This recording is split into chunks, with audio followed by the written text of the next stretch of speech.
Number 1 team in the league playing the number 4 team in the league. Number 4 team in the league is handing it to the number 1 team. Number 1 team thought they had the MVP. Minnesota Lynx thought they had the MVP on their team. Back and forth game, coming down to the wire in the clutch. This play happens.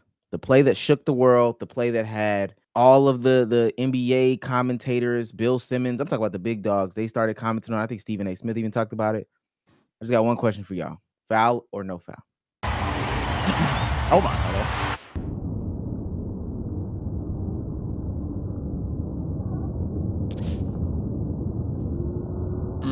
I don't look at the ankle.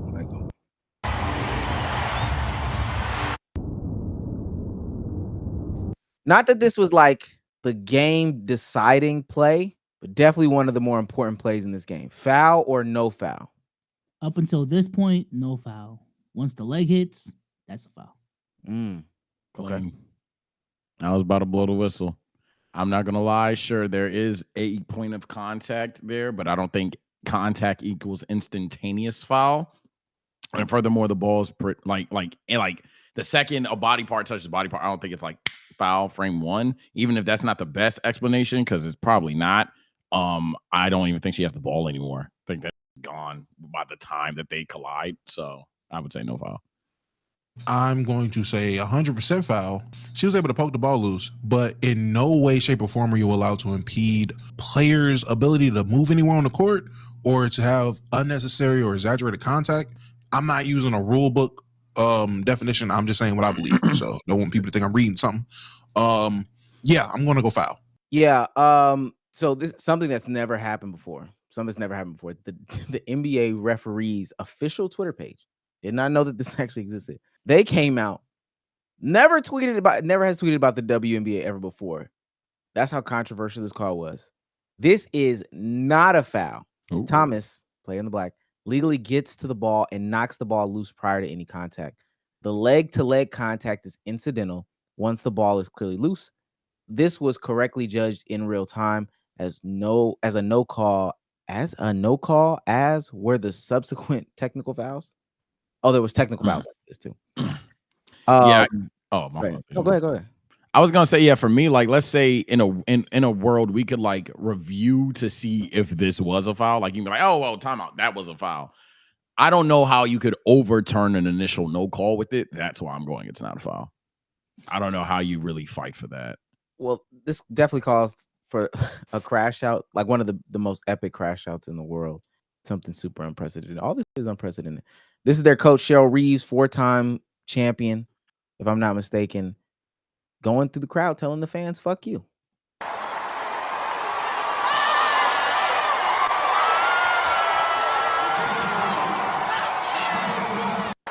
They kicked that woman out. Then we have to listen to her post-game response, because this has been a real big thing in the W this year, is just officiating as a whole. This is the look that our league wants for some reason. We were trying to play through it. We tried not to make excuses. One of the best players in the league shot 0 free throws.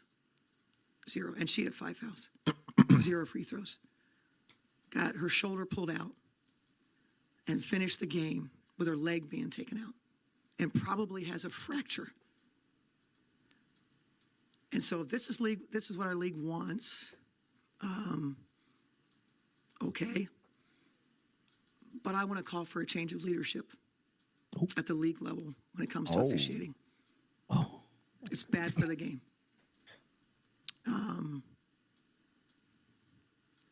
The officiating crew that we had tonight, for the leadership to deem those 3 people semifinals playoff worthy is fucking malpractice.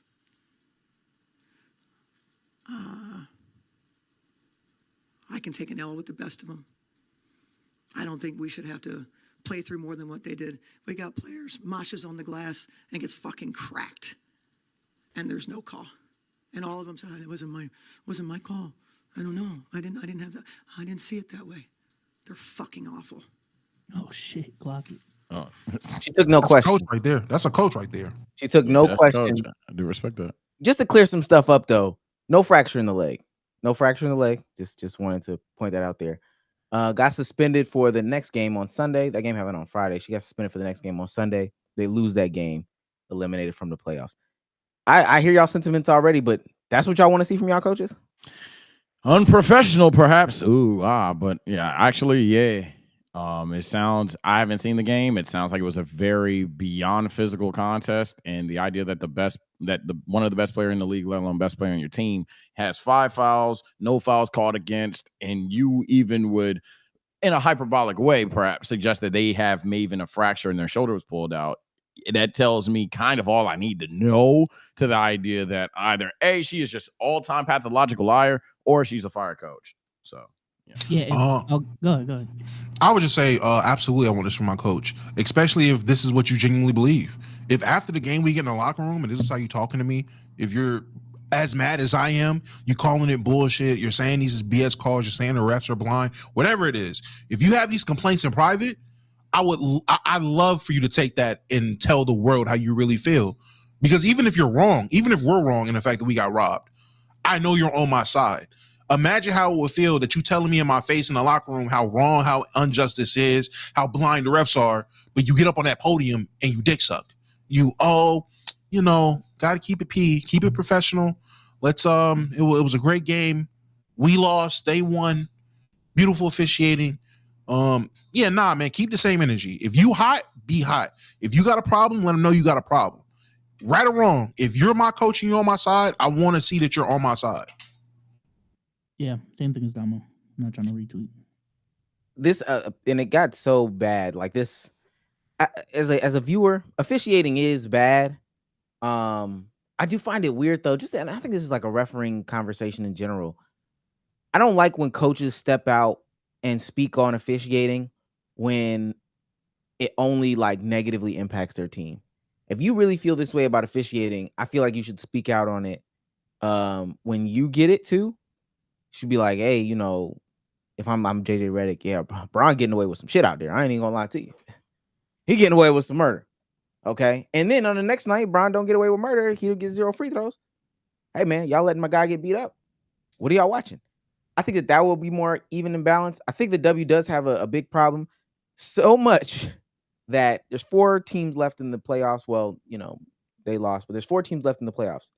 That same night or that same weekend or whatever, 3 of the coaches spoke out about him. Like on the other side of the bracket, the other 2 coaches also spoke out about officiating. They got their fines. And this one, the one that we just watched, she got suspended and got a fine as well.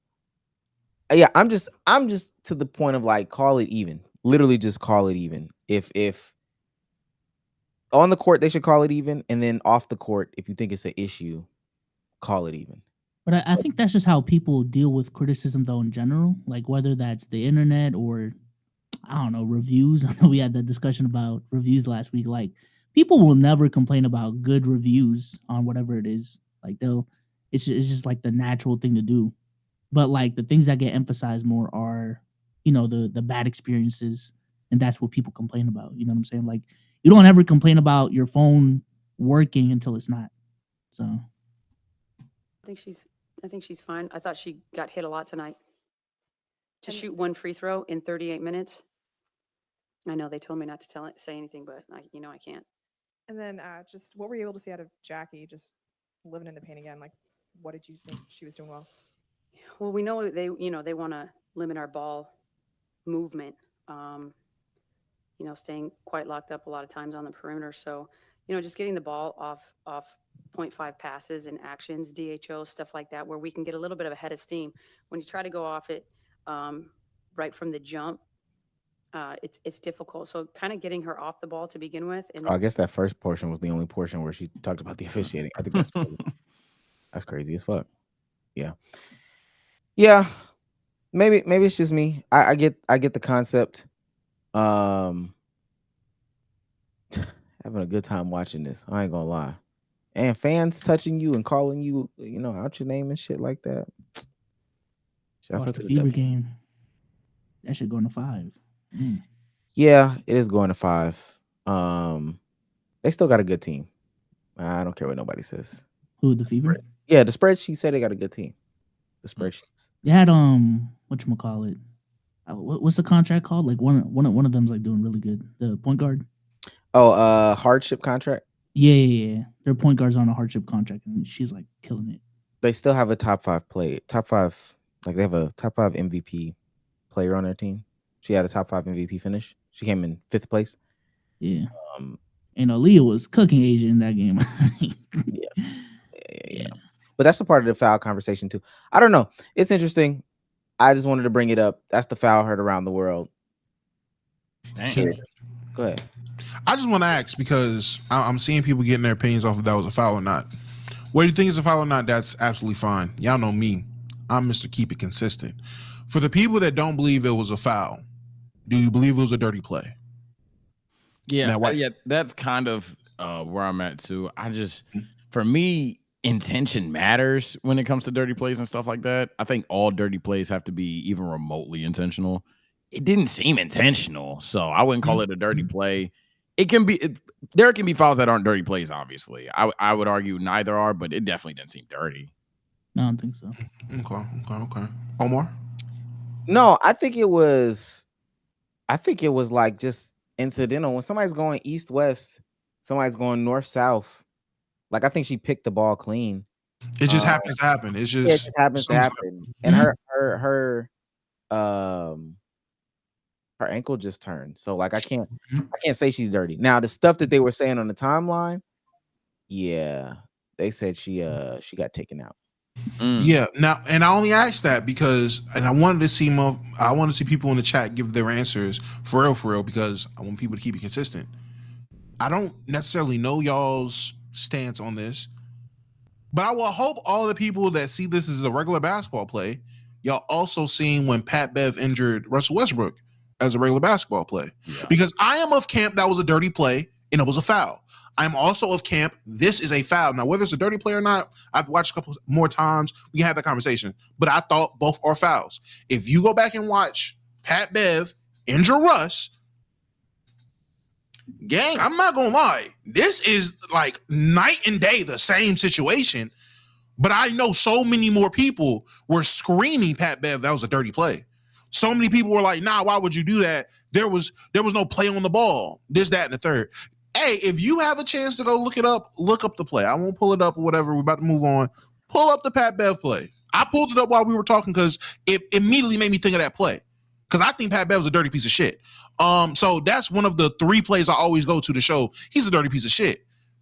But if y'all don't think that this was dirty or a foul, y'all definitely can't think that same thing. I don't know. It just seems like the same play to me. I'd have to see the Pat Bev play again because I remember thinking that was dirty, almost no question. So I'd have to. The only difference is he did it right before, like when they do that jog up court to call a timeout. He did it right as like they were about to do the timeout thing. He tried to take the ball real quick. So it was when a timeout. Oh, I remember that. That one looks different. I don't know. Sage, I literally watched it as we were talking about this. It's not too much. He made a play for the ball. He hits ball first and then contact with Westbrook's leg. Point blank, same situation. Also, while Bezos is pulling it up, I do want to say this always is a tricky subject because when it comes to dirty plays, and this may be a no shit Sherlock point, so take it how you want. It's always because it's happening to star players. It's like rarely do we discuss dirty plays and it's somebody of like role player or third stringer per se. It's always when it's to a star player. So it take that for what you will, but I got to see this. All right. Rewind it a little bit. Goes for the ball and then clips his leg. He uses his body. But I think he contacts the leg first before he even. He got to the ball first and then got his leg. He hits the ball first. He doesn't. The only difference is he doesn't knock the ball totally out of his hand, but he makes a play on the ball first. He does not make contact with Russ before he makes contact with the ball. Try to let me see it. Let me see it in fast motion. That's what I really want to see. Like full speed, yeah. And I know this NBA stuff. He was not out of bounds. I don't know what y'all talking about. He literally hit his hand. So when is the hand not considered part of the ball? At what point is the hand not considered part of the ball? depending on the rule call. You gotta remember, this isn't 2025, Holla. This is back in 2014, 15-ish. Hand part of the ball game. You know what it is? The real thing that it is precedent. That's that who the person is. That's very true. Determines who if this was a foul or not. I don't think if that was Shelvin Mack, anybody would say like, "Oh, that's a foul," or "It's a dirty play."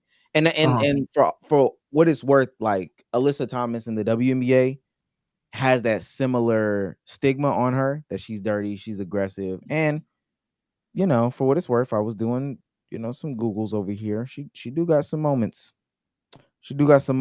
So I think that is like where people like to go in that conversation is based off of who is actually doing this stuff. But with that being said, I can also look at individual moments. Let me show. This is when she went for another player's knee. This is Candace Parker's knee. Let me bring my thing up. Jesus, buddy is off a rebound, sticks the knee out on the. Oh, that's nasty. That's nasty work. You have a play on Caitlyn or Angel last season too. Yeah, she had a play on Angel where I think she yanked Angel's hair. But even like I'll show you. I mean, I don't know if some of this stuff is dirty though. Like this is her offense. Oh, so she's like Giannis. She just kind of like it sounds like the Giannis recklessness conversation. Nigga, yeah, like I was gonna say like wild at that point. Yeah, she kind of just a wild. Nigga, stop. Y'all are throwing words that are synonymous with dirty players, nigga. Reckless and wild go with dirty players. Dirty players are reckless and wild. That goes hand in hand. That was a dirty ass play. What reason does she have to run full speed into somebody that's not watching? She got her hand around AR's neck. This whole dirty. This is the one that pulled her. She's dirty. I'm sorry. I should have said for that. Awful coaching. That was dirty. That's slick. It did turn into awful coaching on us. I turned it off coaching for no reason. Yeah. I turned it off coaching. I got way too good. No, you good. You good. I was like, I had to catch myself. That was crazy. But being said, Damo coaching got a game. I ain't got nothing for that. That's true. A reputation, not even just a reputation, a pattern of wild play per se. I think you can just be a rather sloppy player at times, but especially if you're a person who believes if you're a sloppy wild player, you are dirty.